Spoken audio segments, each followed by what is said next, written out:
Liburan ini bukan sekedar jalan-jalan, tapi ada alasan di baliknya. Nah, saya tadinya mau planning ke Bandung, Indonesia itu teman-teman ada satu tempat historis gitu ya, yang sangat ingin saya kunjungi. Namun, saya tidak tahu kenapa seperti banyak halangan begitu ya untuk menuju ke sana. Tapi saya tidak tahu kenapa seperti ada penghalang untuk saya menuju ke sana teman-teman. Karena waktu itu saya sedang berada di Bandung dan saya ingin pergi ke spot ataupun situs tersebut teman-teman. Sebenarnya saya sudah jauh-jauh hari untuk mencoba menghubungi beberapa sewa ataupun rental motor yang ada di Bandung. Long weekend itu pasti sewa motor atau rental motor ini full booking semua teman-teman. Sehingga ketika saya sampai di Bandung, saya urung untuk melanjutkan perjalanan saya ke spot ataupun situs yang saya maksud tersebut teman-teman. Saya tidak tahu kenapa juga selalu ada dorongan kuat untuk membawa saya harus pergi ke sana gitu, entah itu bagaimanapun caranya. Namun di perjalanan berikutnya saya akan pergi ke Bandung, ke Bali untuk mencoba mendatangi situs bersejarah tersebut teman-teman. Karena saya selama ini cukup percaya dengan intuisi yang ada di kepala saya teman-teman, bahwa karena ketika sesuatu itu membuat kamu tertarik dan mendorong kamu ke sana, maka ada sesuatu yang besar yang sedang menunggu sih.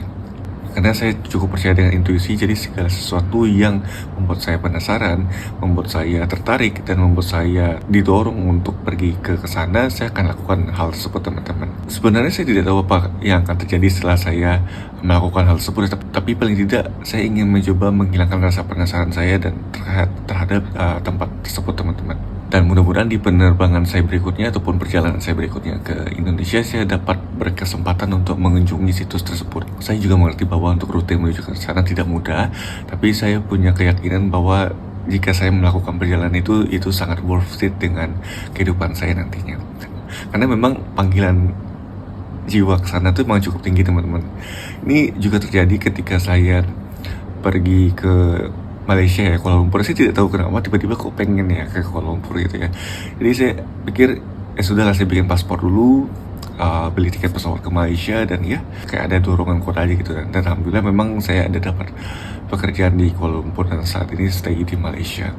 Nah, saya tidak tahu juga nih apa yang membuat saya terikat dengan situs tersebut, tapi ada panggilan besar yang mengharuskan saya harus pergi ke sana. Paling tidak satu kali aja gitu teman-teman. Dan nantinya saya akan ceritakan kembali kepada teman-teman jika saya sudah mengunjungi situs ataupun tempat bersejarah tersebut. Karena itu akan menjadi perjalanan yang bermakna dalam hidup saya ke depannya. Ataupun itu akan menjadi titik awal dari sebuah pencapaian yang mungkin yang akan saya dapati di beberapa bulan atau tahun ke depan.